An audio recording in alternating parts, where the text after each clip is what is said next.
Oh, hi there. Cello. Hey now. Hola. And ba weep grana weep ninny bong. However you want to say it. Welcome to that Kev One show.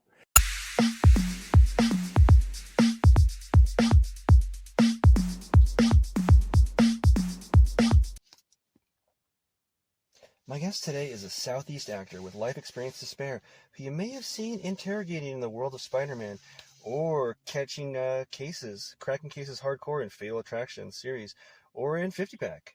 And if true crime and superhero fare ain't your jam, maybe you caught him in a romantic series. Baby, just say yes. He has Steve Zahn doing a double take to Fly High, and Fly High with us, guys. You'll find out why with Timothy Larsen. Welcome to the show. Thank you very much. I love that Elvis. Thank you very much. It's a beautiful day here in the Pacific Northwest. How's Hollywood treating you? You know, I'm in Atlanta, Georgia, and it was a lovely day here. Now the sun has gone down. Ooh, wow.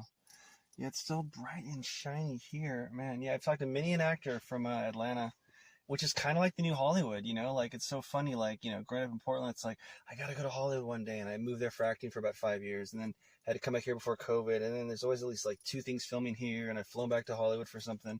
But yeah, Atlanta's just this huge mecca for like the longest time, and probably longer than I've known. But I was first aware that it was a huge second or almost tied with Hollywood in New York, for example, during like the kind of the big Marvel boom with the Russo brothers and everyone taking over Hollywood there. Yeah, Tyler Perry's built a big studio. Yeah. And there's a dozen or so studio lots to film on, so they definitely have the capacity. And people here will tell you it's as big as Hollywood, but if you look at the numbers, it's not even close. Oh well, yeah, Hollywood's Hollywood, but yeah, still so much bigger. Still, yeah, more than I would have thought growing up. I never thought growing up, oh, one day I got to move to Atlanta. You know what I mean? It's like, but yeah, it's kind of like it's probably on par with on par with Vancouver in British Columbia, maybe perhaps, or I hear about it. Yeah, I haven't looked at the numbers that closely, only to check my Atlanta people that said, oh, this is we're bigger than New York and Hollywood.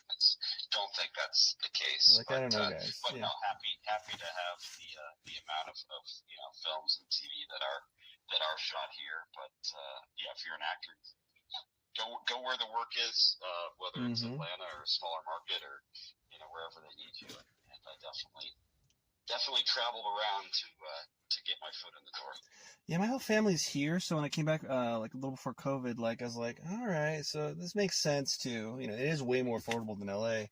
Like, what was the jarring jump like when you moved down south for that? Because you're from Portland as well, aren't you? LA? Yeah, you're from my hometown as well, right? Yeah, I grew up in Portland. Moved to New York for about 4 years. Back to Portland for another 4 years, and then down to LA for about 20 years. So, the move from Portland to LA, I moved for a job, and it was great. It was a big step up for me, so that was fantastic. But the housing was just the biggest shock to the system. Yeah, I concur. We had a house in Southwest Portland, that we bought for peanuts compared to what we were going to get in LA. So I think we paid 4 times the price for our first home in LA and got like half the square footage. So it was like 8x more expensive. Crazy, right? Yeah. When I was living in LA, it's like one of the biggest drawbacks was like, yeah, you're in Hollywood, but it's like I was living in Burbank technically, but like it was like across from Warner Brothers. So I love seeing that. But you're driving by it like almost broke parts of the month. You can just afford to be in those 4 walls and then going to auditions and such. It's kind of like, it was almost kind of, I don't know, like the world got a little more gray in a weird way, even though you're in big Hollywood, for me at times. Oh, yeah. I mean, I think it's really tough on new actors and young actors that move to LA, without a lot saved up. And it's a rough life. I mean, every waiter in that town is an actor, and everyone's trying to do the same thing. Yeah. So I wasn't acting when I moved to LA. It was it was a different industry. So I wasn't struggling like that per se, and I was really only adjacent to those folks. I didn't know a whole lot of struggling actors. In my travels, I ran into, fairly successful actors and, studio heads and writers and, connections that would have been super valuable today, but, I was not even in the business at the time and didn't ever think I would be in this business. So, didn't cultivate those relationships. What? I'm going back and revisiting some of them. Oh, cool. Hey, remember me? Yeah. Especially like with a little more like, power core to yourself, a little more stability. It's like, okay, a little more wisdom. It'll be a little like more, okay. Hey guys, Yeah, it's an interesting time, to join this community at this stage in my life. I'm obviously not a young guy anymore, and I would never get a young guy lead type of role or even aspire to anything like that at this point. So I'm just trying to play characters that fit my look and my abilities. So I'm just happy to be playing. You still look young and everything. When you said 20 years here and like 10 years there, I was like, whoa! Yes, you're definitely aging well, which is definitely thank you. Super good for our community. Yeah, you could play a vampire, bro. Yeah, it doesn't really matter. Some roles they want wrinkles on your face, so it's not always a bad thing for actors to have a little more weather on them. So I can get roles that some of my younger actor friends can't get. It is funny. It does seem like this happens like in a flash. Like Millie Bobby Brown's like she was like 11 years old. It seems like minutes ago, and now she's like a adult and like married to John Bon Jovi's son, and when I saw a post, and I thought it was someone in their 30s, and I don't mean this in a bad way. Like fit, I thought she was like a fit 40s actress when I saw. I was like, oh, that's her. Whoa, I'm like, okay, I see she's that young. Okay, but it's just like, wow, You see an actress like Melissa Joan Hart, who I think played a grandmother recently in like a Lifetime. Oh, I heard that, which is insane. Sure she's younger than me. It makes no sense. Yeah, the teenage witch. How could she ever be older than 30? In a way. Right. Never how many years? Well, she's definitely not grandmotherly. But, yeah. But maybe in Hollywood on TV, she is. Yeah, it seems like it was. Yeah. Oh, I was just going to say, I've had a couple auditions lately that my agent had sent to me, and one was for a bingo collar, and it was like in an old folks bingo home. And I think the age range was like 60 to 75. I'm like, okay, I could play up a little bit, but I felt my audition. I'm like, I don't look anything like an old bingo. You're like, I freaking hope so, right? You guys shattering like a reality. Yeah. So I just, do the best you can, but I just think, when casting sees this, they're going to say, this is not our guy. But hopefully they remember me for something else down the road that's more in my wheelhouse.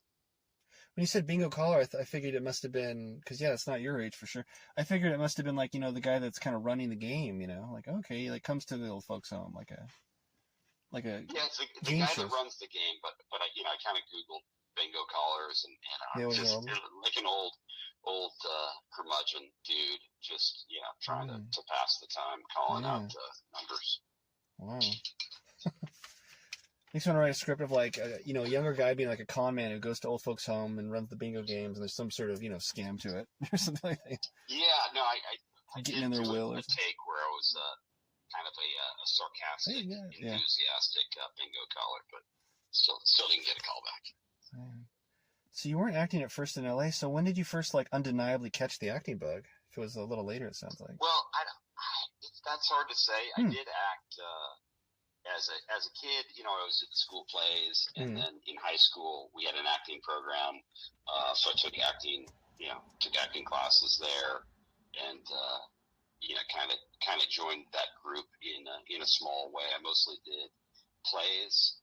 Like one act plays were kind of my sweet spot because I didn't like musical theater, which is mostly what high school drama is. Never got into musicals myself. I was never a singer, and I don't consider myself a good singer. I don't think anyone wanted to hear me sing or see me dance.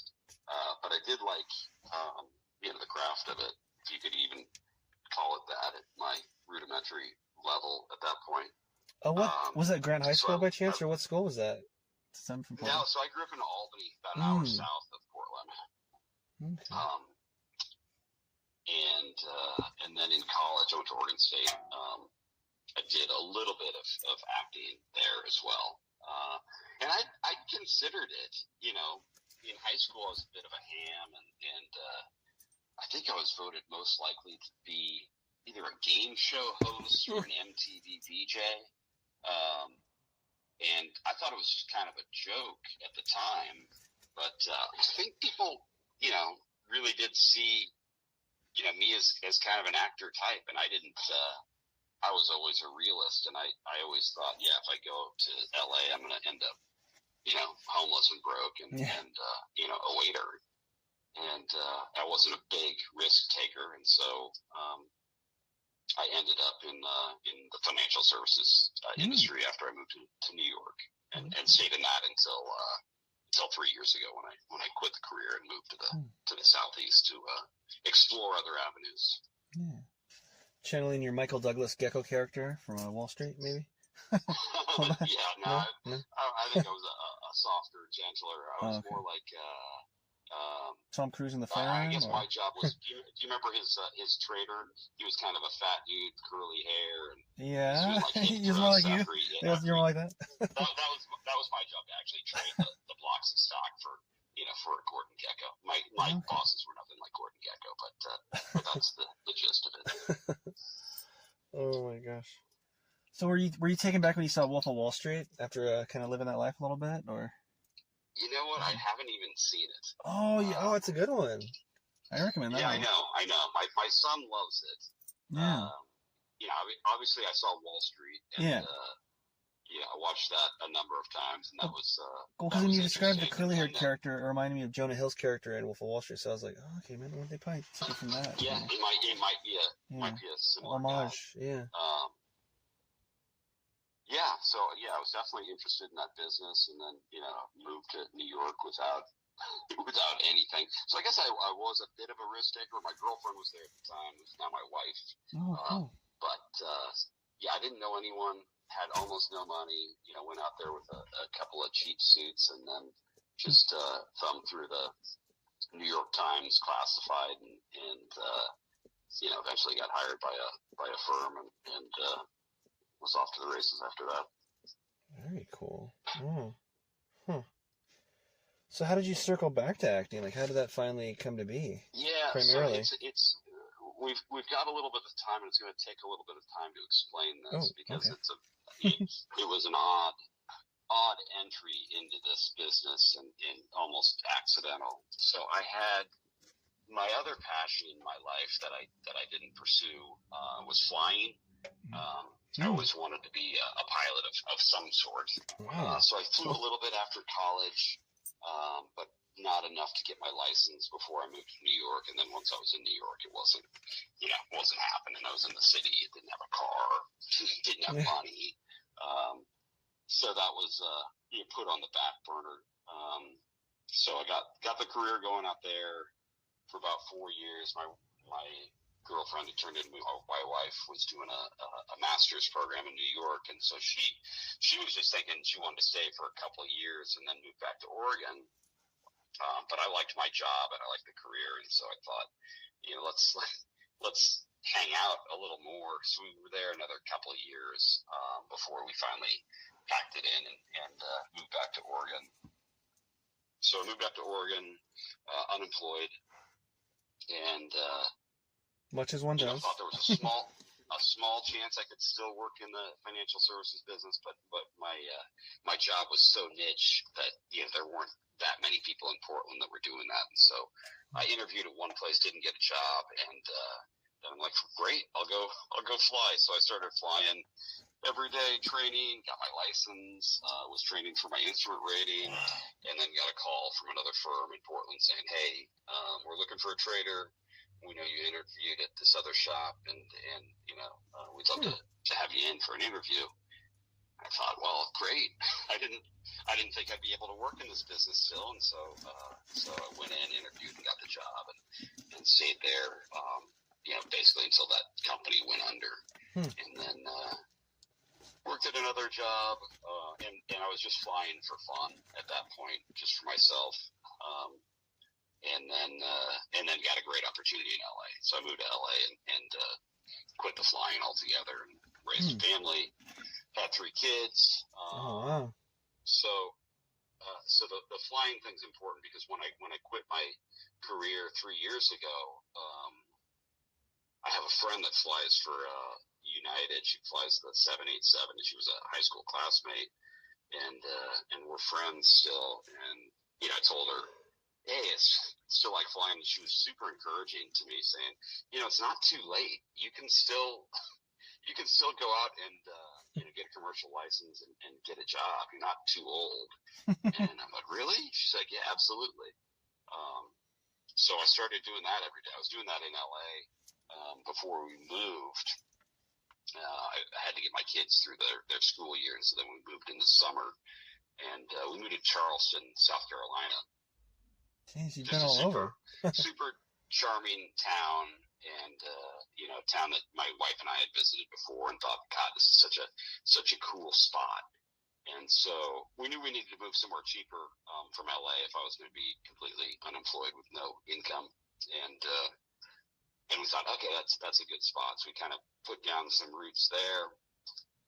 And another one of my hobbies is cycling, and so I rode bikes a lot in LA. Kind of got hooked on that, so I was moved to Charleston out for a bike ride. We were there a month, and went out for a bike ride on my own. And my wife had COVID at the time.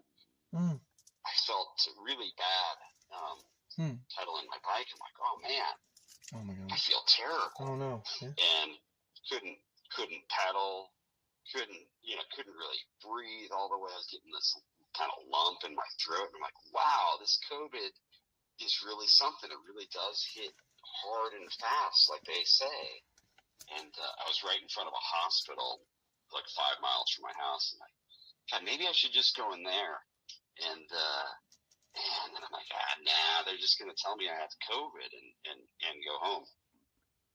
So I tried to pedal my way home, and I couldn't do it. Like I couldn't get the blood in my legs, and had to stop and sit down. I was like sitting down in the grass, and my back really hurt. Like I had this intense pain in my back. I'm like, geez, maybe I should just lay down in this grass. But oh no, jeez, I thought, I better try and get home. And so just struggled, just muscled my way home, and then just got home, took a shower. I'm like, God, if I could just relax my back, maybe I'd feel a little better. But I felt just totally off. Oh my God, I've never felt anything like this before. And so I get out of that shower, and then both of my arms went numb. I'm like, oh shit, this is really not a good, no, good thing. yeah. So I told my wife, who was on the stationary bike, I said, you got to drive me to the hospital. She's like, did you fall off your bike? Like she was all confused. I'm like, no. And I couldn't really talk. I mean, I was in such a bad state at this point. So she drives me to the hospital, and she's asking me, she's like, oh, where do you think we should park? And I'm literally dying. You're like, I'm dying? Like, how did you not notice when I came home? Couldn't even tell her, what was going on. And then, well, I mean, can you like not even move your mouth, kind of, or you just kind of like can't form words, or how's that? Yeah, I couldn't. I didn't have enough blood going to any part of my body at that point to get words out, think clearly. So we pour myself into the waiting room of the ER that I ridden my bike by I don't know, half hour earlier. Yeah. Should have just gone into, and the lady's like, okay, well, I need a driver's license, an insurance card, and literally I'm dying in the chair, and finally I get back to a room where they can see me. And it's like, just save me, then bill me, or whatever. She's like, what's the problem? Where does it hurt? And it took all the strength that I had just to get 2 words out. And so I conjured up all the power in my body just to say, my back. And then she looks at me and said, "Why are you yelling? I'm trying to help you." And at that point, I'm just like, forget it. Just let me die. Don't even care anymore. And so eventually they put an EKG on me, and I'm almost out of consciousness at this point, and I can hear her saying, "This guy's having a STEMI," which I later learned means a heart attack. So then things started moving faster. They called me an ambulance to take me to a real hospital with a cath lab. Well, wait, what was this place? Oh, this was just kind of like a small little emergency. Like Okay. Yeah, like, so it was a local hospital in Mount Pleasant, South Carolina. You're lucky to be alive. Jeez, you're half hour to 40 minutes. Yeah, you're half hour to an hour after you should have been in the hospital, and then you could barely speak, and you're traumatizing your body further to yell. Right. And they're not getting it. They're not getting it. No, you don't mean it that way. And then, oh my God. So then they get me in the ambulance, and that was great because then there's paramedics on me, and they put the little probes on my chest to shock me back when my heart stops. Whoa. Hopefully, get me there, still alive. And it was fun. It was my first time riding in an ambulance. Sirens and everything. You never forget. The Ravenel Bridge. I'm like, this is awesome. We got the sirens on. We got no traffic. Everyone just gets out of your way. You get places quickly in a city in an ambulance.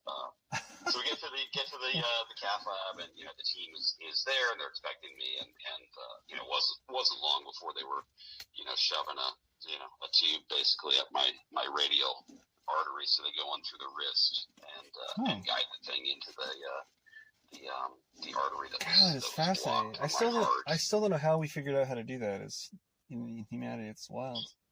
Yeah, it's cool stuff. I mean, these just open you up. In the chest, and this is so much more. It's less intrusive, and it's super super effective.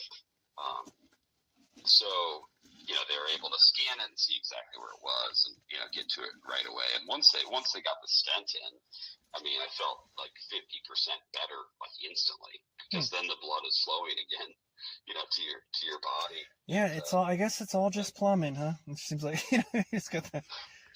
They wrote it So again. I asked the doctor. He's like, yeah, you're he's showing me the picture. He's like, your left anterior descending artery was 100% blocked. Wow. Like, it sounded vaguely familiar. And I'm like, is that the one they call the Widowmaker? And he's like, well, we don't like to use that term. And I said, yeah, okay. But if I Googled 100% blockage in my left anterior descending artery, would it say Widowmaker? He said, yeah. It's like, oh, okay. So this is the heart attack you don't want. It kills 90% of the time, instantly. You just fall over and die most of the time. But I think because I was a cyclist, my heart was pretty strong. Because the timing, I mean, it was probably 3 hours from when you first the time that the symptoms started on my bike ride to the time that I got the stent in me. And he said usually, after 45 minutes, the results are pretty grim. Or earns the namesake. Wow, it's crazy. Yeah. So I was fortunate. I know this is a long, rambling story. And you're like, oh, but what about the acting? Where's this come from? But I'm getting there. So the reality behind it. Big life-changing experience. And then, in the ambulance, the number one thing I was worried about was just flying. I was like, well, shit. Can't be able to fly. This is an instant disqualifier for an FAA medical certificate, which you need to fly. I'm like, oh shit. But are you all good, or can you fly still, or no? Well, yeah, it's a long process, and did rehab, but you can't fly for at least a year, and then you can petition the FAA to get your medical back. And so, that was my whole plan, was just to fly every day and work towards a commercial license and build up my hours. So then I was like, okay, eventually get home from the hospital, and like, all right, what do I do now? So I also like bartending, like making cocktails, crafting cocktails for friends and family mostly. But I figured, I'll go get a job, working at a bar. So I got a job as a barback, and Have you ever done that before? Bartending? No, I mean, I know of it really well, but yeah. Okay. Yeah, So. no, I figured if you're an actor, Oh yeah, pretty good on such yeah. bartending food and Well, I tried not to be a waiter when I was in LA just because of the stereotype, you know, and like you said, like every single waiter at like Moe's and across from, you know, Warner Brothers was like everyone was a waiter, waitress. I dated a waitress and everything, and it's just like it was just seemed like. Even though, of course, everyone in the whole town's an actor, essentially. But it's just like, I don't want that stereotype. And then you see someone, you know, you're like 23 at the time, and there's someone there who's like, you know, in their 40s, 50s, and higher, and you're like, and they're an actor. And they moved there to act, and they're a waiter, and, you know, they're miserable. And I'm like, I just can't, you know. So I just didn't want to. Right, but, you know, it's a flexible job. You It's true. Okay money, No, yeah. And, you can say that about any job. Practice your acting. Yeah. You know, act like you're a waiter kind of thing. It's true. Anyway, but that... the bar backing sucks. It's you know, it's a lot of hard work for no pay, no glory. You're not actually making the drinks, and I happened to run across on Facebook just like a casting call for background actor for a Danny McBride show called The Righteous Gemstones. Love Righteous Gemstones. Yeah. Yeah. So I'd never seen the show. Oh no.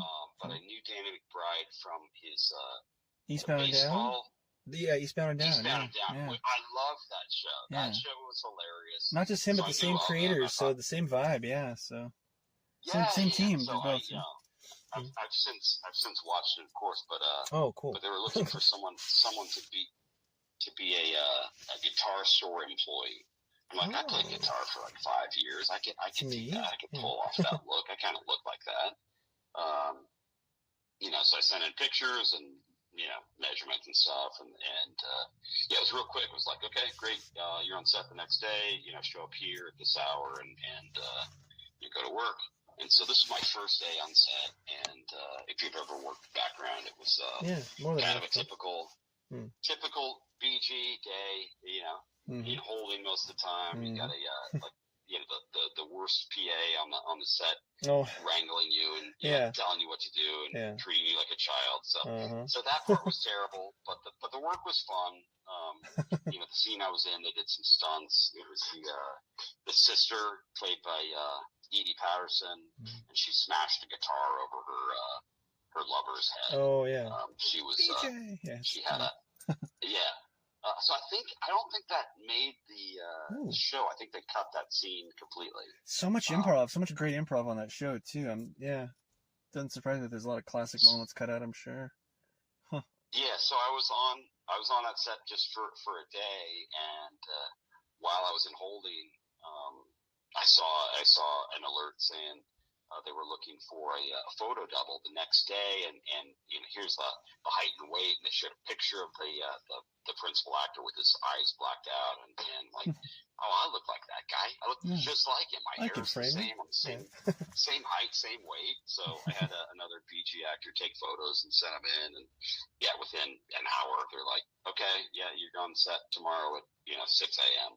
And we wrapped, I think, around 11 or 11:30 at night on the guitar store shoot, and so it was a pretty quick turnaround for me.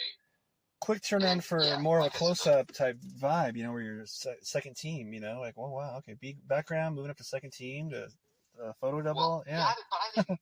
I'm a day into this business. I didn't really know what a photo double was. So I show up, you know, like 6 a.m. and you know, they were expecting me. They're like, okay, great. Yeah, let me show you your trailer. I'm like, trailer? I get a trailer? Yeah, isn't that cool? Yeah. This is awesome. That's awesome. You had no idea, too. So they're just like, just sit tight here, and, you know, we'll call you if you need to. And you're like, king of the castle, king of the castle. Do you take selfies for the wife or call her? Like, yeah, no, it was when I say trailer, it's the size of a prison cell. Yeah, no, yeah, I know. Yeah, there's a mirror, there's a little kind of airport-like toilet in it, right? I didn't have some, 30-foot motor coach. Yeah, but it's privacy, and you're on a trailer. But it was my own spot. Yeah, exactly. It was a big step up from holding. And the PA's not yelling at you, you know. Yeah, you don't feel like you're in a bus stop. Yeah. You know, you feel like, oh, maybe I'm on a movie set. You know. Yeah. So this day was super crazy for me. So I'm in there a couple of hours. You know, it was raining that morning, so people were moving slowly. And eventually someone comes and said, okay, you know, you're gonna go to hair and makeup and wardrobe. Okay, cool. And so I sit down in the makeup chair, and she's doing makeup on me, and then they put a big scar on my face because the character that Steve Zahn plays had a big scar on his face from a gunshot wound from a bank robbery, and they had to put this big wig on me. I've never worn a wig before, so all this is just kind of surreal. And then there's an actor sitting next to me in the makeup chair, one seat over, and he's talking about just being on David Geffen's yacht and meeting Paul McCartney. And meanwhile, I'm half a block away from my kid's school in Mount Pleasant, South Carolina. I'm like, what world did I just step into? Like, this is crazy. So eventually I go to set, and Steve Zahn, arrives at the same time, and so we're, right next to each other, and I'm dressed exactly like him, got the same hair, same makeup as him, and I just say, "Oh man, you look just like me." So that was my joke to break the ice. I don't think you really liked it. He's like, "Yeah, where's Crafty?" I'm like, I don't know. I just got here too. Oh no. So I'm on set, and it was nothing like the day before. I've got this PA following me around. She's like, "Oh, here, you're going to do this, this, and this, and you're going to watch Steve and make sure you know where he's walking and look at his marks, because you may have to step in for him to do that." I'm like, "Okay, great." So I was doing all that, and then they come around, and she's got a clipboard. She's like, "Okay, what would you like to order for lunch?" I'm like, "Order for lunch? No, wow. I get an order for lunch?" She gives me this big long menu. She said, "Yeah, get whatever you want." I'm like, "Okay, fantastic." And it was like, best food, so, Asian food, delicious. Yeah, they have everything. It's wild. So, instead of you going last with BG, you're there. If you saw the show, he's in like a militia, right? Yeah, he gets shot in his face. He's a bunch of like kind of bikers in a way, right? Kind of a lot of rough. He's with a rough crowd. Like, somebody from a Messiah. He kind of leads this militia, and so the day that I was there's like 200 background actors, all like militiamen, dressed in kind of army gear and beards and that kind of vibe. And then there's me, and then there were the other photo doubles, for the Gemstones that have been there all season. So I kind of, try to stand around those guys and join their circle, and they're, a bit standoffish because I'm just, Johnny Nobody that they haven't seen before. And, so then I just asked the PA, I'm like, "Well, where do you want me? Where should I go?" She's like, "Okay, go over here." And, took me to this kind of secluded place in the barn. And I go up to this spot to, have my lunch. And it's just me and the principal actors on the show. So it's me and Edie, who I'd seen from the day before. And then Adam Devine. Nice. Plays, the young brother. Yeah, a lot of people know him from Workaholics. Yeah. And then this huge monster of a man. He's like, 6'6", big burly dude. Oh, he played their cousin or something, right? That guy maybe? Yeah, played like Steve Zahn's son. And so I'm sitting down, and I'm not saying a word to them. And then Kristen Johnson comes by and is sitting kind of in our area. I'm like, this is totally weird, because they're all like real actors, and I'm, complete nobody, yet somehow I'm hanging with these guys. And so then I start talking to the big man. I think his name's Robert, and he tell me about his football career, college football career, and it's like, "Oh, where'd you play?" He played at Iowa, and then he said, "Oh, I played at this little college in Oregon. You probably never heard of it." I said, "Well, what's it called?" He said, "Western Oregon." I said, "Yeah, in Monmouth, Oregon." It's like, "Yeah, how did you know?" I said, "Well, I grew up like 20 minutes from there." So we connected on that, and then I asked Edie about the stunts from the day before, and she's talking to me, and she in her conversation, she's like, "And you're in this business, so you know." And then goes on talking. I looked at her and I wanted to say, "Listen, lady, I'm not in this business. I just did this kind of as a goof. I'm not a real actor here. I'm just she grandfathered you in officially. She said you're in." But did you ever see the Brady Bunch episode, the Johnny Bravo episode? It's Greg Brady. They turn him into a pop star. And the whole reason he's this pop star is because he fit the clothes they had for him, like a jumpsuit. I probably saw the rerun of it. That's exactly the reason I'm here, because I happen to be Steve Zahn's size. And you have the same cheeks, you have the same cheekbones, and the same. It's like right. But I'm definitely not in this business. But the whole day was like that. And so then when we moved, to a new shoot location. there's just like a few chairs sitting around, all the militia dudes and the stand-ins and photo doublers standing out. I'm like, what the hell is that? I'm just going to take a chair, and so I'm sitting next to Danny McBride and Edie and Kristen and Adam, and it's me. I'm like, what the hell is going on? But it was awesome. So after that, I kind of thought, well, this was a lot more fun than bar backing today. Yeah. Maybe I should try this. So then I called up a friend in Atlanta and told her what I did. She said, "Oh, Tim, you got to come to Atlanta. We film all kinds of things here." I'm like, really? And so then I just kind of went on the Southeast circuit of background acting. I worked in Savannah on a movie called Origin, directed by Ava DuVernay. And then did some TV shows in Atlanta. I did The Average Joe, and I did Kingdom Business, which was awesome. I filmed a scene on that show in this mansion in the basement. They were having like a sex party, and so I played a powerful man, and I'm like making out in the corner with a prostitute. Wait, what show is this? So that show was called Kingdom Business. It was on BET. It was about a family that ran like a gospel music label. Yeah. I think it's maybe on TV now. Yeah, I think I saw it. Yeah, I might check it out. So then the big BG job came for me, and that was on a movie called Fly Me to the Moon.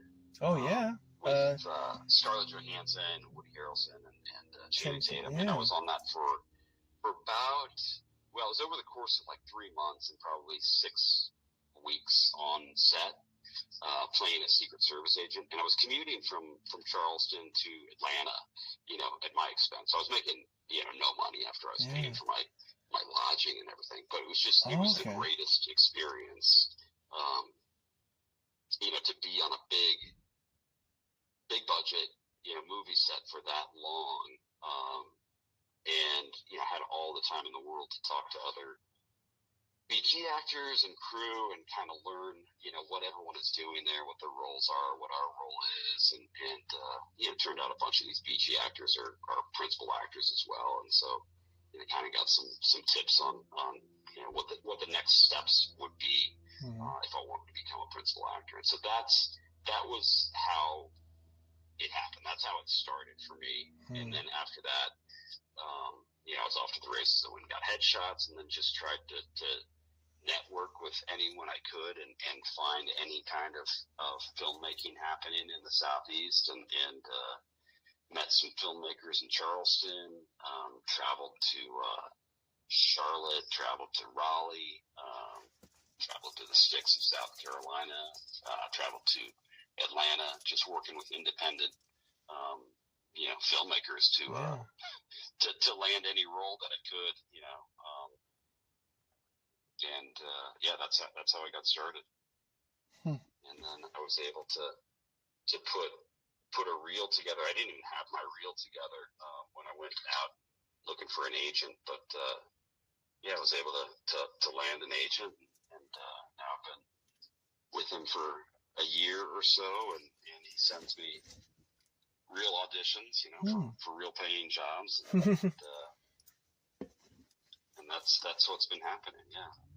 Yeah, acting's like permeated my life. Like it feels like forever since before I can remember what it was called, even like to some degree for sure. Like it's and a lot of people realize that there's like nothing like it. I remember like there's that movie, the Disaster Artist, based off The Room, where that old lady passed out on set, and they're like, "Why do you keep doing this?"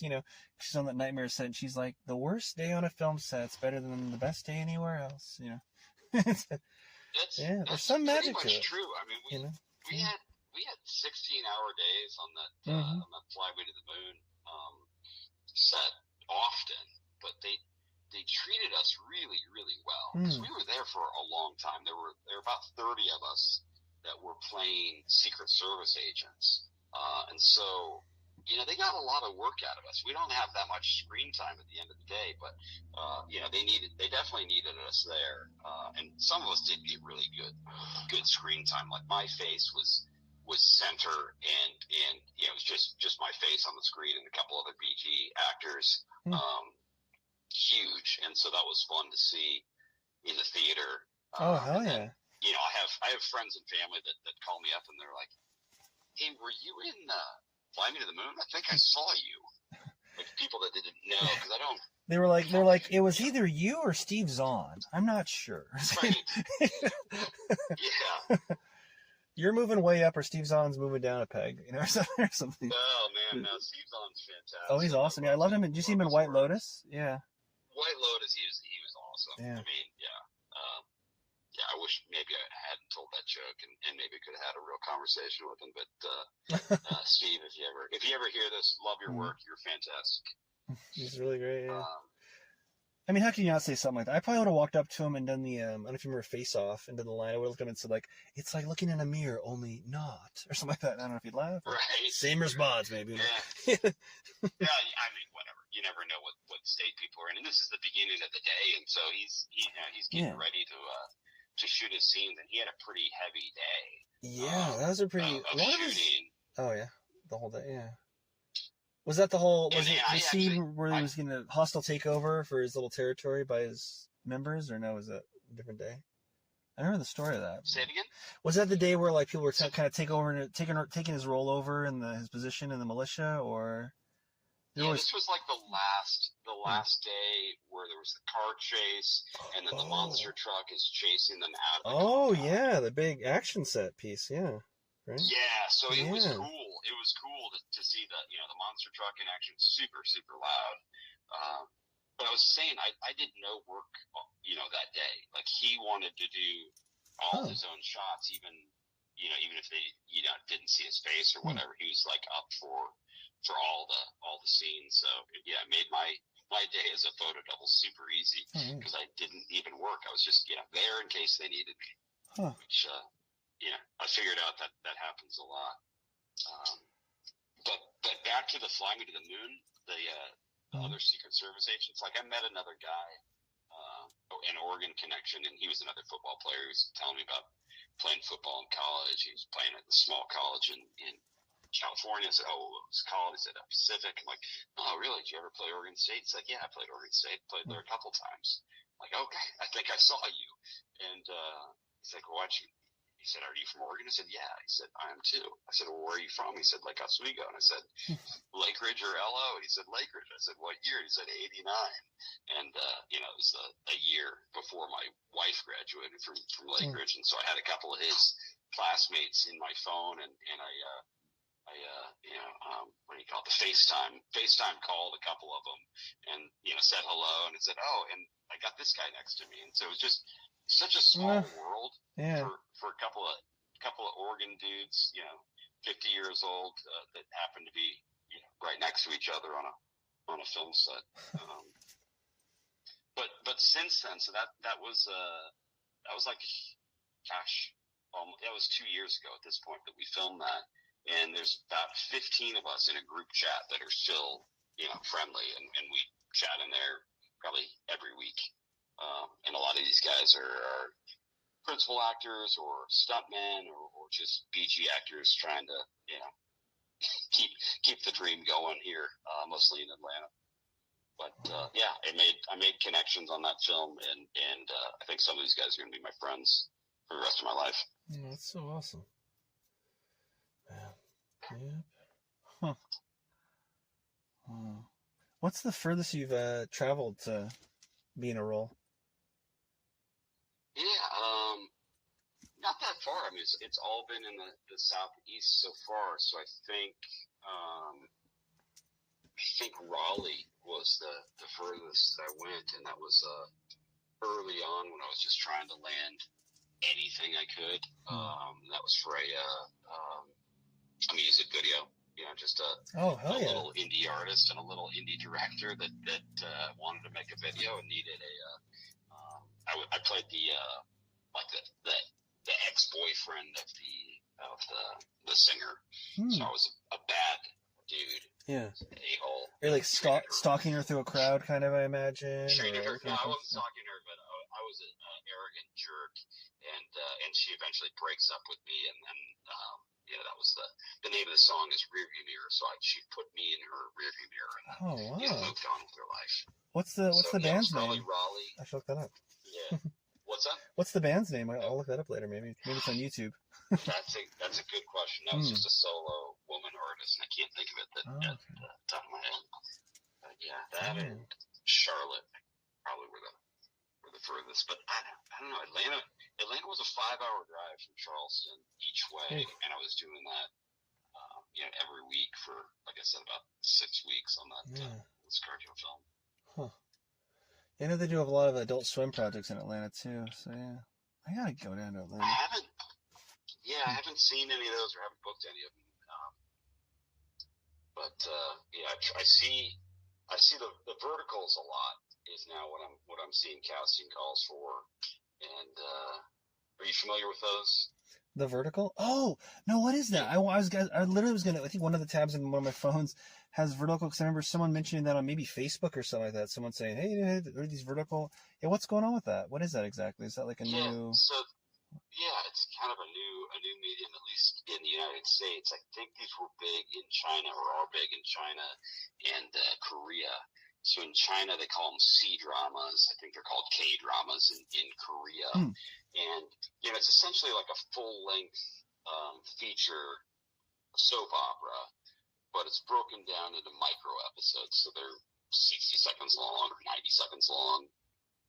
And then there's platforms online, like the one I was on it's called Real Short. And so they'll give like the first 10 episodes away, get the viewer hooked, and then charge the next 70 episodes in this project. So and when you're saying 70 episodes and whatever, and then 10, they're all 60 seconds. So that's like pretty much the length of a normal episode of television. It's an hour and a half movie if you watched it straight through. And since they're all 60 seconds, does it always end on kind of a cliffhanger, like over and over, like really? Yeah, often there's a cliffhanger. Yeah, they're not all 60 seconds. They could be 90 seconds. It could be 70 seconds. Short as hell though. It's not an exact thing. It's just however long the scene takes. Huh. And you want to get to the next one to see what happened. And so I think a lot of them were written in China in Mandarin, and they translate them to English, and then they have American actors just act out these same movies. And they're they're quite bonkers stories. It's usually the leads are these young pretty people, and it's a girl that's trying to marry a billionaire, or a girl that marries a pauper who's really a billionaire, and there's an evil stepsister getting in the way, and then there's a mom and a dad that are billionaires, and it's a lot of that. Very soap opera. Wedding stuff, marriage stuff. And it doesn't always necessarily translate. Like, the way I play the father of these girls, and the way they treat their daughters is it's not how we treat our daughters here in the United States, but it works apparently. The first one that I was on was released, and it has 130 million views on it. Wow. That's on the platform that people pay for. There's bootlegs out there as well. So, but I was shocked when the director told me that. Like, oh my God, that's crazy. So they're filming these things as fast as they can in Atlanta. I see casting calls all the time for them, and I just finished my second one. And this was good because I didn't even audition for it. The director of the first one I was in, told the casting director, "Hey, he's good to go. Try and get this guy." And so, casting director reached out to me and said, "Hey, are you available? Here's the role." And like, sure. And they're a blast to shoot. I mean, it's a fun set to be on. They're professional. They've got great equipment. The directors have been great. The cast and crew have been good. And so, I'd like to do more just for the fun of it. Yeah. Really. So the whole genre is called verticals, or? Well, that's what I call them. Is it because you watch it vertically on your phone? I'm no expert. I'm an actor that's been in two. Well, no, I know I've heard people say that though. I mean, because I saw some postings and I was like, wait, what is I gotta look into this? They're called verticals because they shoot them vertically for consumption on a phone. Wow. And so instead of shooting them horizontally like you would a movie, they turn the camera sideways and shoot it vertically because all this is going to be consumed on someone's phone. Bro, so you've really made it, especially in this new Yeah, 130K, 130 million views. You said that's wild. Yeah, no, Huh. I haven't made it. This is all non-union work, and it's not. Still, I mean, it's on the I'm not eye. It's on getting the rich eyes, off it. though. The people spoken. Right? No, someone's seen it. And you might not 130 be million the, you people might are not be seeing it. the, yeah, you might not be the K-pop star of it, but you're like getting pushed into another one without an audition, buddy. You know, don't, Yeah, don't no. sell yourself Listen. short. Work is work, and Brass tacks. you learn Yeah, all those views, you learn they something cast you. on Yeah, every set yeah. You learn. and every job, And you're and eating lunch whether next to it's Danny McBride. yeah. I mean, even if it's a cheesy soap opera that you don't think the story is believable, it's obviously consumable. You know, that someone is consuming this out there, and so there's definitely a market for it. I've talked to other Americans that have seen these and do watch them, and it's not something I would gravitate towards. Is it more of a guilty pleasure, probably, like soap operas or like pro Totally, wrestling to a lot of people? I think it's largely female audience, at least in the States. I would imagine in China it is too.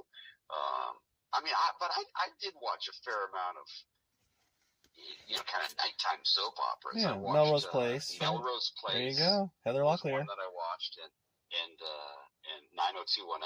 I mean, you call that like a high school soap opera, maybe not like a daytime soap, but these verticals are more like the kind of adult nighttime soap operas, if you will. Oh, really? Okay. But, that's the vibe. I don't know. They're fun. Huh.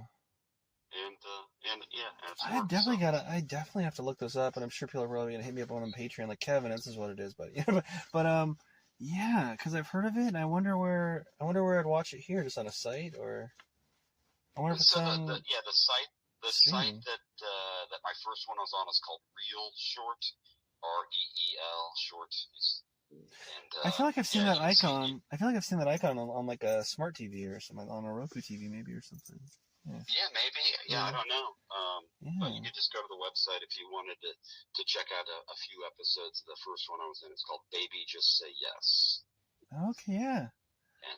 And I don't know the title. I remember of seeing the that next one. poster on your IMDb, but I didn't realize it was of the vertical universe.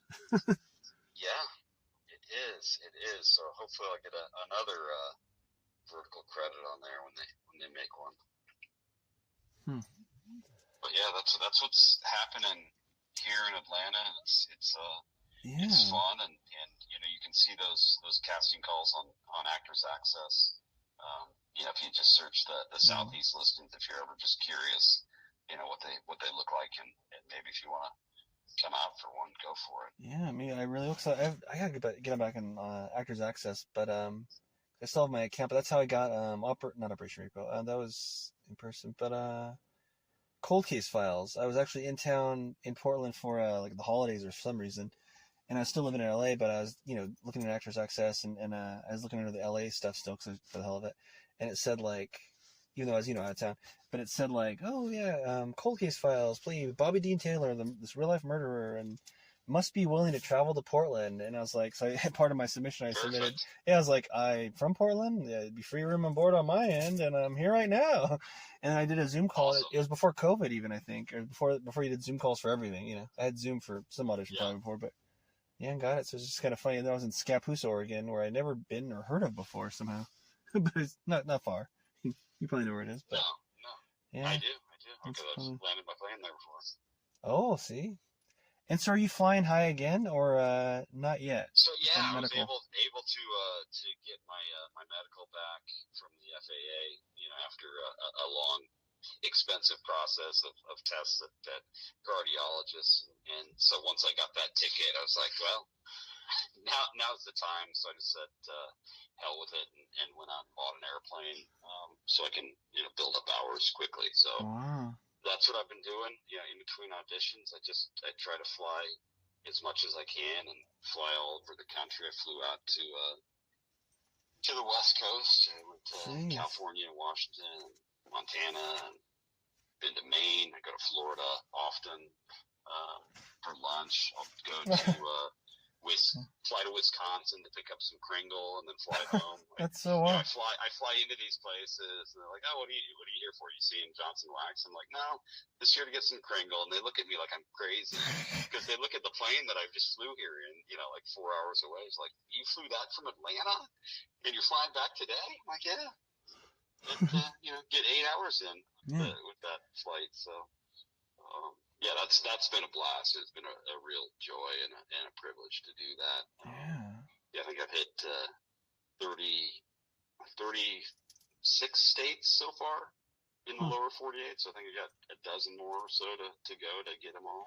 You're in the same class, not just of Danny McBride, but now of Tom Cruise and John Travolta flying around and doing your thing. So I go to Ocala, Austin, because there's a great restaurant on the field there, and that's it's only a few miles from Jumbo Lair, where John Travolta lives, and keeps his big jets right there at his house. So I fly over that occasionally. So you should bring like a script all the time, so that when you're in a diner with him one day, you just open your script up next to him with your aviator glasses on, just in case. Just see if he talks to you. I'll just leave my headshot on this table with my resume. No, but it's super fun. Traveling all around to these little airports, I call them, but they're not little. They're just not the main airports that people fly into. And so, like, Denny Hamlin was at Ocala one day with his NASCAR team, and their jet was there. And I flew into Nashville the other day, and I saw this jet with a big middle fingers painted on the tail. I'm like, I know exactly whose jet that was. It was the tail number was 71KR, so that was Kid Rock's jet. Oh my gosh! Oh, he flies, or does someone fly him? Do you know? Or No, does he fly? He's got a pilot. Oh, okay. He's got a pilot. I don't recall hearing he flew. Oh wow. No. I think most people are hire pilots, and that's the kind of job I would want. Just being a pilot flying little jets around wherever That's you need to go. Cool. It'd be kind of cool.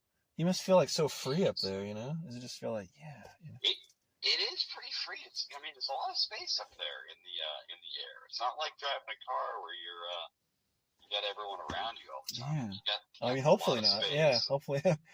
Yeah. Well, I heard that they're having trouble getting air traffic controllers. Is there a little more congestion than normal? Is it still very open up there? Have you had anything close to a close call? It depends where you are. I'm right around Atlanta, so this is it. I don't know.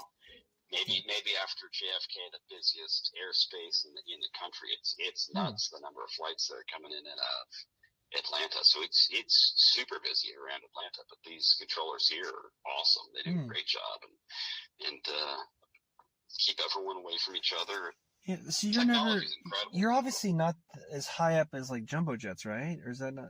Yeah, obviously. Well, they have to land too, so they're they're at ground level every day.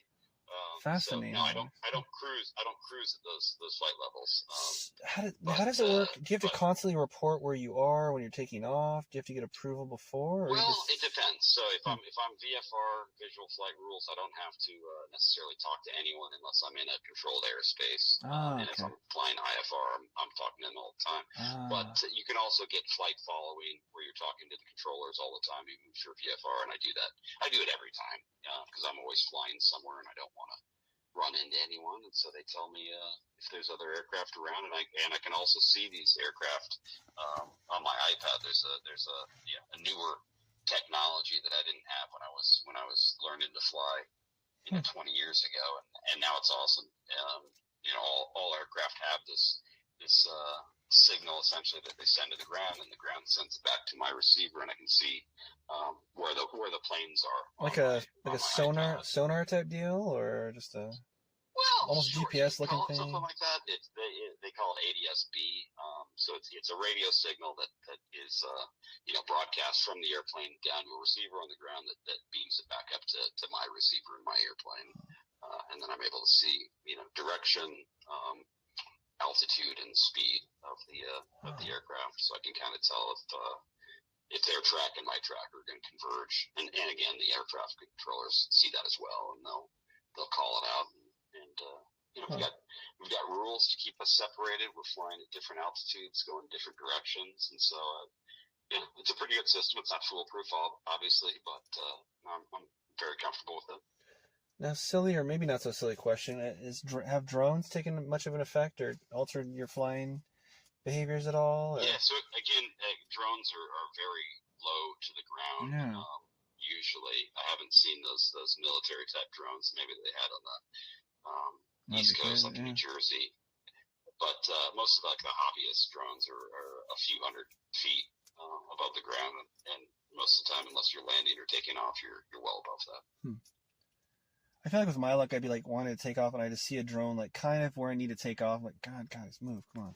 I don't want to be a dick. I want to be that guy that's like, guys, whose is this? Or hey, you kids, get over here, whatever, whoever. Yeah, it could happen, but more often than not, for me, it's birds. Like there's a bunch of turkey vultures that hang out at my airport, and so. Oh no, yeah. you don't want to hit a big bird. Oh no. On final. No, period for them, but also, really, but for your safety, jeez. Take you out. Yeah, a bird could take me out or my plane out, but again, the chances of that happening are pretty slim. But yeah, bird strikes do happen. Now, did you have any people close to you in your life, early on, or even to this day, saying, "Oh, it's so dangerous flying," or "I wish you didn't do that," or no? Oh, wife or family? Yeah, or of course. Yeah. Yeah, of course. My mom was not a big fan of it, and not a supporter, and so that was that was probably one of the reasons I didn't didn't really pursue it after college. Another reason was just cost. It was like, okay, that training's going to cost me $30,000, and I'm fresh out of college with no money. Like I couldn't imagine going into that much debt. For a job that was going to pay me $7.50 an hour at the time, if I started flying commercial, it just seemed like a life of poverty, kind of like acting. Eventually, if you make it to a successful level, you can earn a living. But but I was kind of risk averse and wasn't going to take chances. But now, in my post heart attack world, I'm ready to take more chances. And life is definitely short, and happy to live every day. Oh yeah, especially nowadays. Yeah. Huh. What's the wife think of it? Was it a flex early on when you were dating, or wherever you were in the relationship at that point? Yeah. I don't know if it was a flex, but she knew it was a passion of mine, and once I got my license, it was fun. Because we were in Portland, so we'd fly to the coast, for lunch, and the Oregon coast is like one of the most beautiful spots to you're flying right off of the coast, and so you get a different perspective looking back at the beach as opposed to looking out at the ocean. And that was incredible. That had to reinforce everything, hearts in her eyes for you, I imagine. At whatever point that was for you guys, yeah. Yeah, I mean, it's a nice way to get around. I could just I could fly over to Sun River for lunch. Just really, it's a really cool tool to use because you can just get places pretty quickly. Yeah. That would take a long time otherwise. I mean, we would drive to Sun River as a kid. And it's cool, yeah. It's definitely cool if you could do it, man. Yeah, it reminds me of like James Bond or something like that, kind of a little bit. Yeah, and these are little airplanes that aren't necessarily super fast, but they're I cruise at 155 knots, and so that's it's twice as fast at least as a car, and I'm going in a direct line. I'm not taking curves around. It's like isn't it? I feel like it's the ones that Pierce Brosnan flew in GoldenEye. I remember. Well, it looks similar at least. The propeller in the front, smaller plane, right? Oh, I'll have to look at that. Oh yeah, that's probably a good one. That's one of my favorite Bond films. So I remember that in the very beginning, he flies a plane in Russia, I guess. He escapes and he flies one of those planes and it goes off the mountain and he flies upward. And then toward the end of it, he crashes one similar. It might be the same make and model, but with that Xenia on the top. And then he crashes one. I'll have to go back and look at it. I do remember Roger Moore, I think, flying. Many planes. That's a BD-5, a little jet, and then the wings folded up, and he goes into a gas station that says "fill her up." Bro, that could be your next thing. You could watch those Bond films, bone up on it, and just start doing the accent. You could be insert the number, you know? Yeah. No, my aspirations are definitely not nearly that high, but No. I would love to just have a spot in this business. Any small spot will do. So what's some of the stuff about flying that's essential that a lot of people, novices and laymen, wouldn't know that you have to bring? Obviously, a parachute and stuff. Is there anything that's kind of like a lot of people don't know this about flying that you have to bring or have, like what would you say? Oh, not necessarily equipment, but I guess maybe the instrument rating. Flying on instruments. I think maybe people don't understand what that's about, and that's just basically using the instruments in the airplane to fly it and get you where you want to go without reference to looking outside the airplane. So if you're in the clouds, you need to use these instruments because you can't see a horizon, to keep your wings level and go straight and know where you're going. So that's definitely something I think people don't really think about, and why would you unless you're a pilot? But that's a really good skill to have and good rating to have to get places. Now it's not always sunny every day. Yeah. Oh, it's a good name for a memoir. It's not always sunny every day. Ooh, I'm gonna write that down. Man, huh? That is so wild. So, tell me more about you and your podcast, how you found me, and I guess what's next for you in this business. Well, I've been kind of a yapper like forever, and I've been an actor like ever since I can remember and everything. And friends have always said, "Oh, you should get a podcast," especially when podcasts were blowing up. But I just never did. I'm like, I don't know, And then like COVID happened, and COVID happened. I was almost going to, and then the SAG actor strike, the writer strike happened. And I had a couple projects get postponed. I'm like, I got to do something for a creative outlet. So I finally started the podcast, the chat show, and I'm loving it. I'm digging it. I even had a couple guests on that I would have normally had, like soap opera actors and self-help gurus from India and stuff, and pro wrestlers. People I would have normally on, but yeah, so it's really I love it. It's, something I own now and everything. And yeah, it's something great. It's kind of really good in between the acting sessions. And I mean, it's filming and everything too, so to speak, but I'm always filming. Like I'm doing this film now. I think it's talking about the show called Grasshopper, this mystery. In fact, I'm doing that tonight as a night shoot, one of my shoots. So wow, you're busy. And these are local filmmakers in Portland. This one is, This one is for sure, yeah. Cool. It's a feature. It's a short. It's a short.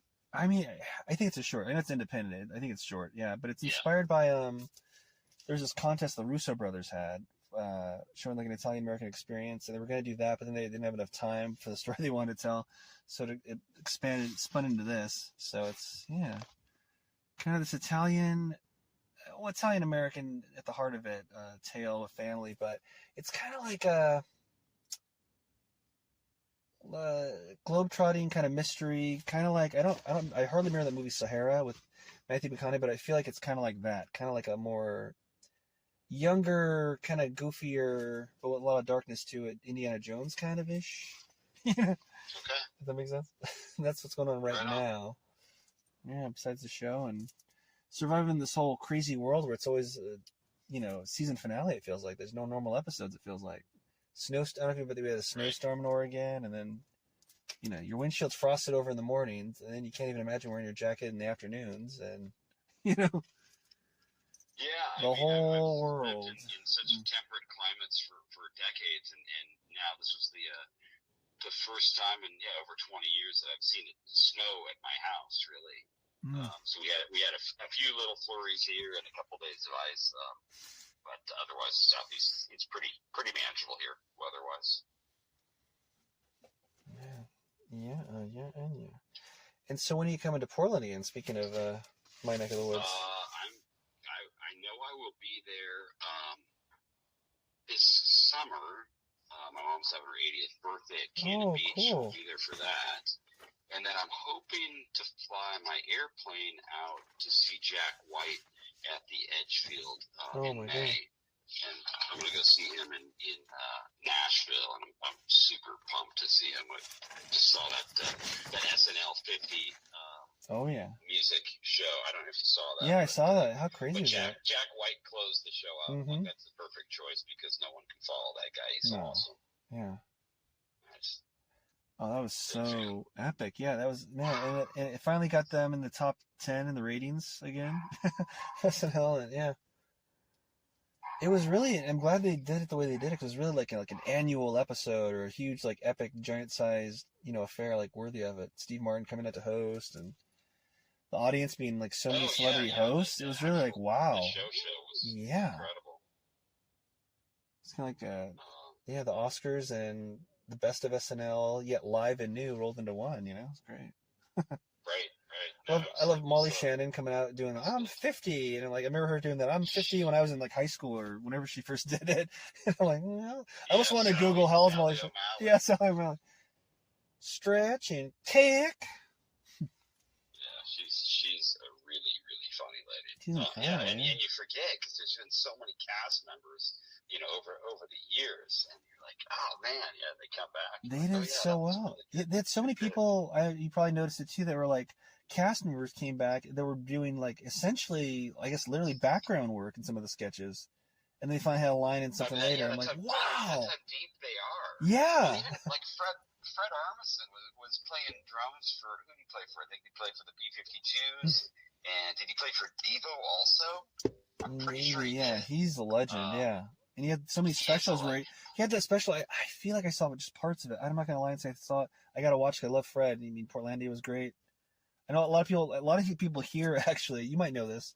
Love and hate it because it really made Portland. It put Portland on the map a little too much, because I remember I moved to LA for acting, and when people said, "Oh, where are you from?" I said, "Oh, Portland, the best city on earth," because I love Portland, OG, and then when I was heading back, and no one knew what I was talking about. They're like, Portland, what? Portland, Maine? I'm like, no.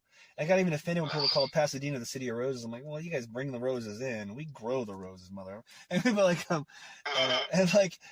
offense to it, that's right, or it's fine. But then when I was heading back to Portland, I'm like, oh, I'm heading back home. They're like, oh, where are you from again? Or where are you from? Portland, Oregon. And everyone would jump in. Oh, I always wanted to go there. Voodoo Donut, Portlandia. And I'm like, huh. And I'm like, what the hell? Did they have some amazing, huge specials? And I know Portlandia was a hit, but it was on IFC. It wasn't it was on, you know what I mean? It wasn't on broadcast TV, and streaming wasn't really a huge thing yet. So it's like, huh. IFC, I think. Yeah, so it really blew up. It was definitely a hit. It was that good that it permeated the consciousness, and everyone knew Portland, knew it. It was like, wow, okay. It was so smart, that show. And the characters were fantastic. Oh, he's brilliant. He's one of the best. So one day I was flying out of Burbank, not myself, just commercial up to Portland. Bob Hope Airport, right? And what's that? Bob Hope Airport. Yeah. So I get on the plane, and next to me is Fred Armisen. I'm like, oh man, jackpot. So I didn't really bother him until almost when we were landing. I'm like, hey man, just wanted to say, I love your show, and I think it's so smart. It's like, oh, thanks, buddy. He was super friendly to me and kind to answer my questions. But I wish I would have asked him some more questions about music and his appearance on the Howard Stern birthday show. I gotta check that out. I don't remember. I didn't see that because I love Stern. Yeah, Howard Stern had his birthday bash. I don't remember, maybe it was his 60th birthday or something. Yeah, it does have to be. Yeah. Tons of big comedians, and it was really funny. And then Fred came out and sang Blackbird, Beatles song Blackbird, and it was just so out of left field for the show. Like, all these comedians were on there just killing it and being super funny, and then he came out and did like a straight song, and it was just like a really strange moment in the broadcast. And I wish I would have asked him, what compelled you? But I think I know the answer. I think the answer is just Howard loves that song. It's like his favorite song, and I think that was just Fred's gift to Howard. Like, I'm going to sing this song for you. It's a beautiful song. But it just didn't fit the comedy vibe that was happening before and after him. Yeah, I wonder if just before when he was going to come on, he said it'd be great if you could sing that. Or what's your favorite song? And he just mentioned that, and he just remembered it. But before the vibe was was cast. I'm sure it was a personal gift to him. Man, that's so incredible. Yeah. Yeah, I worked on what was it? What's the show? It'll come to me. You might know it quicker. It was the show after Portlandia, same creators. Oh, Documentary Now. Did you ever see that? I was in a couple of those, and one when Oh, I cool. was when I was featured supporting there, and I was in one the bowling one with Bobby Moynihan and Tim Robinson, and Fred wasn't in it, but toward the end of it, he was like just kind of in the background, like after takes and stuff, just watching. So he must be a producer. And I was like, oh, so I didn't bother him then. And I saw him in the streets of Portland. I can't remember where. Like at a waiting to cross, I didn't bother him then either. It's kind of one of those moments where the vibe is right, it, kind of. Right. And he probably would have talked. Yeah, He but I probably mean, would have I was sitting next to him on the plane, but he had nowhere to go. Like there was almost nothing he could do if I wanted to pepper the guy. But he was just, he was super kind. That's funny. It almost reminds me of a sketch. Yeah. Did you guys have moments where you like nodded to each other, like about the armrest or anything, or oh, pardon me, or no, nothing? Okay. I basically pretended like I didn't have any idea who he was. And then eventually it's like, yeah, you don't need to hustle off for another connection, do you? It's like, no. Because I knew Portland was his last stop because he's got a place there, I think. He must, yeah. Yeah. Oh, man. And speaking of musician actors, you play the guitar, right? I did for a few years. I picked it up very late in life, but I was a dedicated guitarist for a while. I played every day, I think for about 5 years straight, just practicing and took lessons every week from a great guitar player. And so I did enjoy it for a long time. And then I had a bike wreck and tore a ligament in my thumb and don't play much anymore. But I did for a while. Oh. Do you play? No, I always wanted to, especially the guitar. It's never too late. I mean, like I said, I picked it up very late in life, and if I can do it, you can do it. That's right. I mean, I'm physically able and everything. I do remember Michael J. Fox. He learned the guitar for Back to the Future, and then he relearned it. He just didn't play it. Then he relearned it for Back to the Future Part 2 to redo those 50 scenes. Then I think he's always played since then. I think I remember hearing. So, yeah. Oh, that's awesome. Why not? Yeah. I think my thumb's healed up enough. I could probably muster up something, but it's a difficult instrument to master, and I didn't even come close to mastering it. But I got to the point where I could entertain myself anyway. My biggest project was Stairway to Heaven, start to finish, including the solo, and I was able to accomplish that. And I was like, okay, I think I've done what I needed to do here. And I saw that picture on your socials. You were even playing on stage with Mike McCready, right, at the Troubadour, or was it a different place?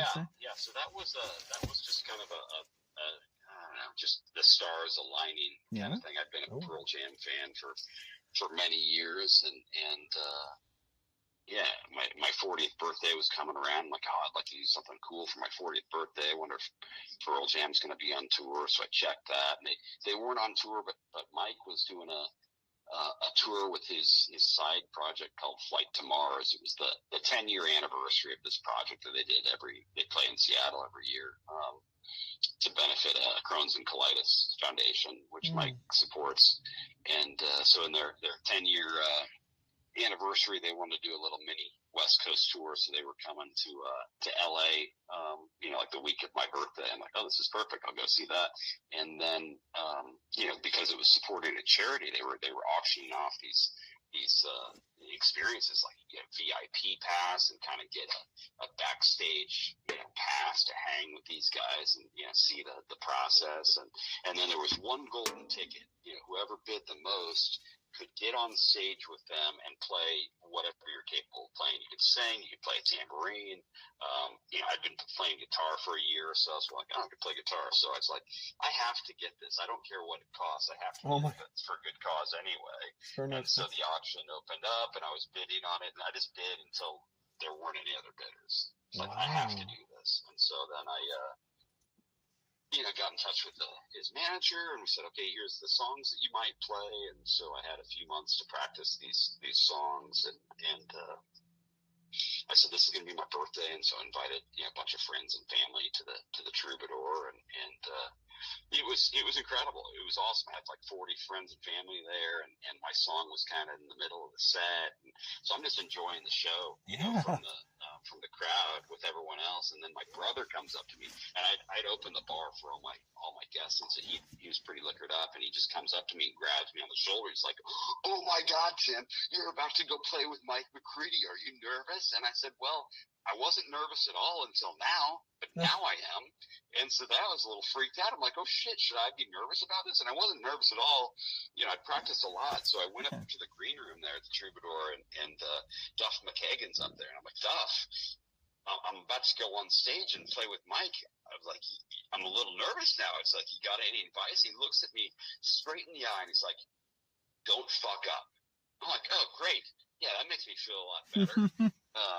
So then I was even a little more nervous. So I go down and I'm on stage with Mike, and he's just he announces me and then sings "Happy Birthday" to me, because the whole sold out crowd at Troubadour to sing "Happy Birthday" to me. So that was awesome. And then we had a couple of words and decided who was going to do what solo, and then went right into the song. And it was that was my one rock star moment in my life, because I was never, I never made it anywhere with the little cover band that I played with. It wasn't even a goal, but that was a pretty cool life experience for me to play with him. Oh my God, jeez! Just another one of the Rolodex moments of life experiences for best moment. Jeez, it's only like six of them. That was a pretty neat highlight. Oh Lord, man. So what other goals do you have besides low-level rock star, pilot, master of Wall Street, so to speak, actor? Right. You never know where life's going to take you, but I'm really enjoying the flying. I would like to keep on building up my hours and get my commercial rating, and eventually get a job flying. That would be a big goal for me.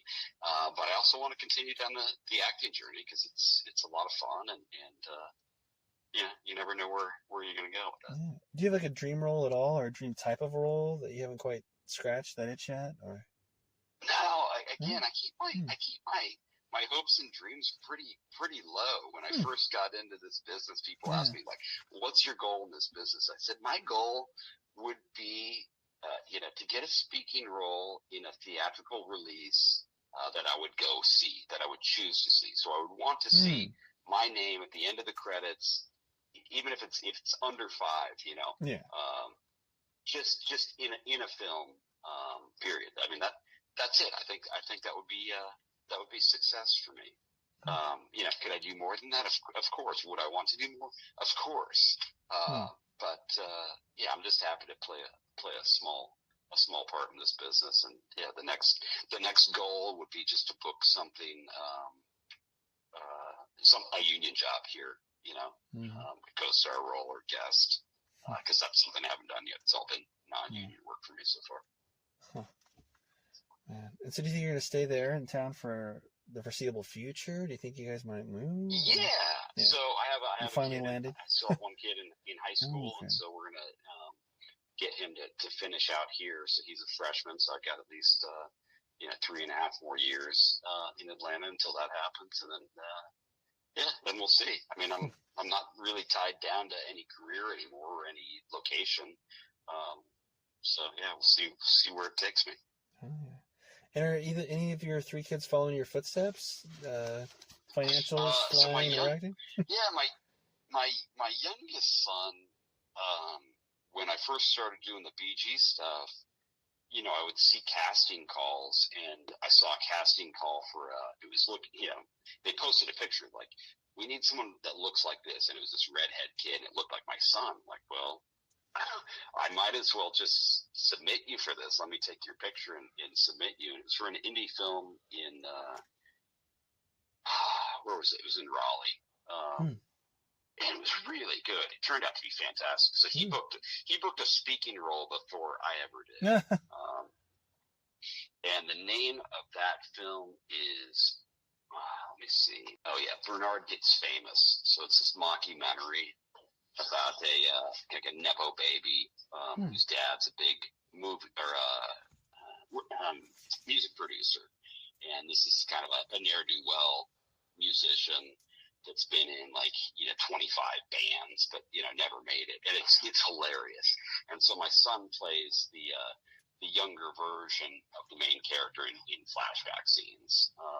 So it hasn't been released yet. I think they're still shopping it for distribution and to festivals, but I think that project that he was in is rivals or exceeds anything I've been in. It's really funny and really good. So I'm excited if that does find a home somewhere. And the title is Bernard Gets Famous? Is Bernard Gets Famous. Okay. Yeah. Everyone look for that. These young filmmakers they're in North Carolina. Yeah, so he goes to acting class with me. Well, we don't take the same class. He takes the kids class, and I take the adult class. Same place every week, and we've got a great studio that we go to here. And he's flown with both of my sons have flown with me. Well, I guess everyone's flown. All my kids. I have a daughter as well. So I'll take them on little trips down to Florida or something. But none of them have a fear of flying at all. They're all into it, or. Well, I think they're just going places. I took my daughter down to South Florida, to Marco Island for a couple days. So it's just it's like we call it the Peach, the private jet. Hop in, and a few hours later well, that's gotta be super dad points, I imagine, right? That flies and. I hope so, right? Yeah. The goal is mostly just for me to everyone else is getting their stale whatever kind of food, but you're flying to get the fresh quiche or the fresh whatever, like the real whatever. Yeah. Or I took my older son to Miami for 2 days, and we're kind of big foodies, pizza guys, and so we'll find pizza spots to go to. Oh hell yeah! Took my younger son to Norfolk, Virginia, because he wanted to go tour a battleship. Just things that would take a while to drive in a car. We had a little free time one day, so I'm like, we're close. Let's just fly to Kitty Hawk, and we went to Kill Devil Hills, where the Wright brothers first flew, and there's there's an airport, the little landing strip right there. You just walk over to the monument, to the museum, and so these are cool little trips. That would take a lot of time to do in a car, but it's a matter of hours in a plane. So it's like I said, it's a really powerful thing and a tool to have a pilot's license, and if you have access to a plane, it's awesome. Man, I keep wanting to say stay safe, but I mean, you obviously just to have it function and to take off and land, you're being as safe as possible. Obviously, it's almost. Seems miraculous. Sure. No, I it's funny to say stay safe, but it's stay safe. I guess it almost makes more sense to say stay lucky in a way that wind gusts and just stuff. No birds. You know what I mean? Sure. Because if you're a pilot who's doing it, you obviously you're talented enough, and I hope. There's a little bit of luck involved, for sure. But you try to plan and train and make the best decisions you can. I'm a pretty conservative pilot that way, especially when it comes to weather. I just don't fly through gnarly thunderstorms. Well, I don't fly in them. I may fly around them, but.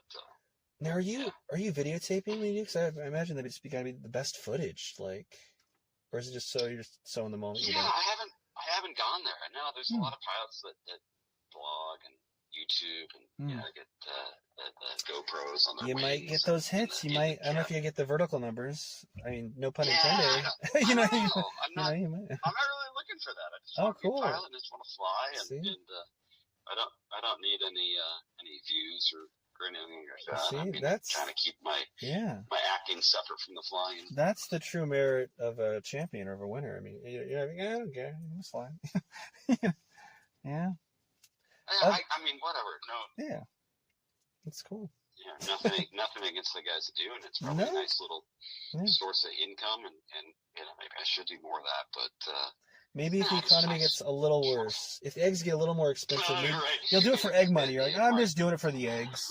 Something like that. If the savings account gets low enough. You throw the aviator goggles on, the scarf over your shoulder. You're like, I gotta make more egg money, honey. Yeah. It's like your OnlyFans, only flies, or something like that. Hopefully by that time ratings to be hireable in some capacity Cool. in the flying world. Oh, or, I'm sure maybe I've got better paying gigs in the acting world. Yeah, we'll see.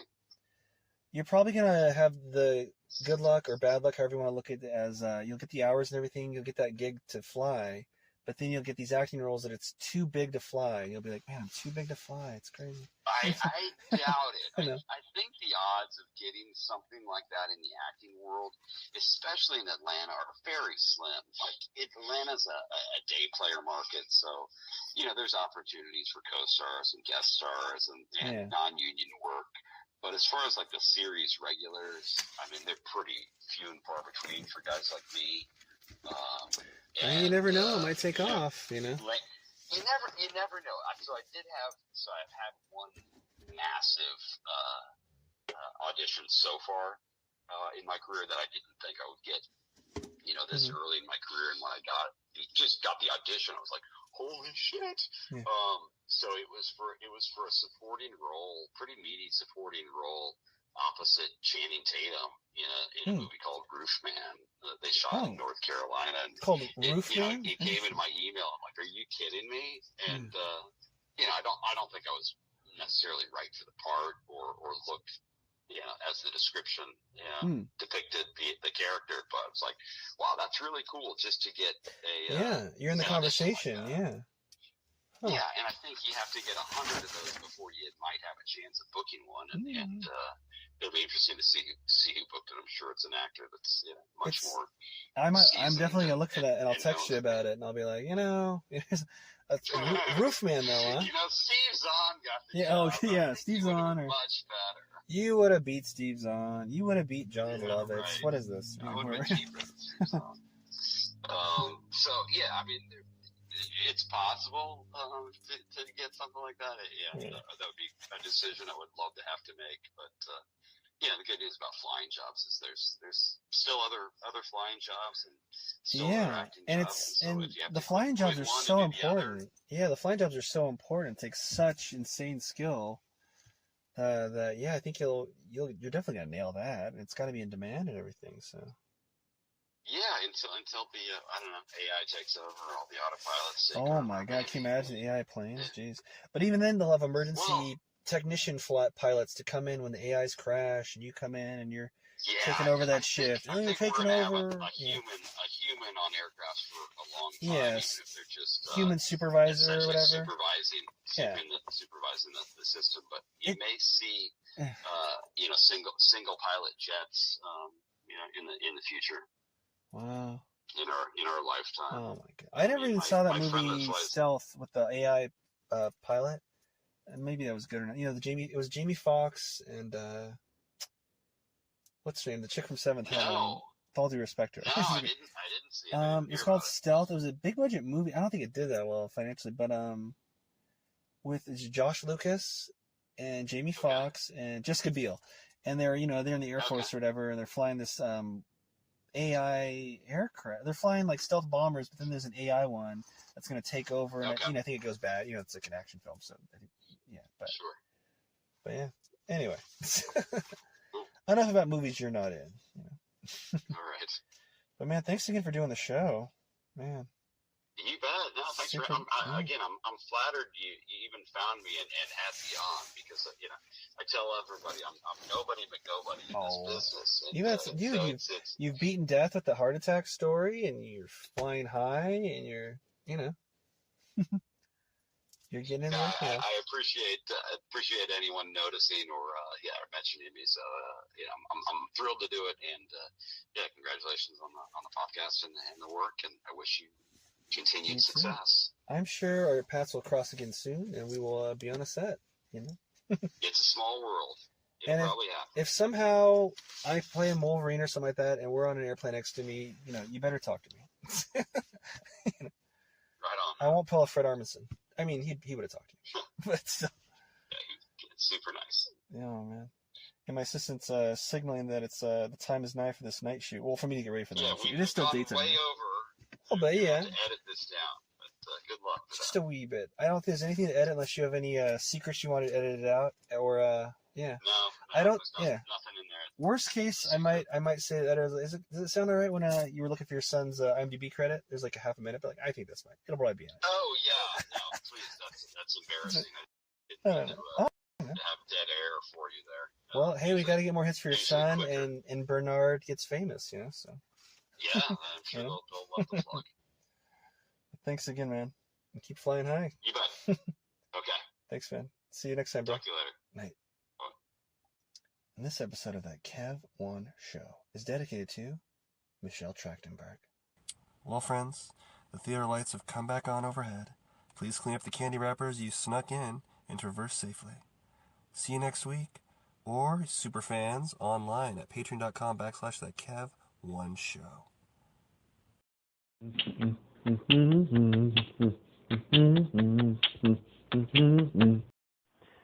Rep the brand that is behind-the-scenes film talk, positive vibes, and discovering what the human condition is all about as nonstop creativity guides us on and on and on with that Kev One Show merchandise. Now for sale at thatkev1show.etsy.com. That Kev One Show, spelled of course that KEV number 1 N show. Hey, you're a fan. You want to rep it. You know how to spell it. So get it today and glow with us.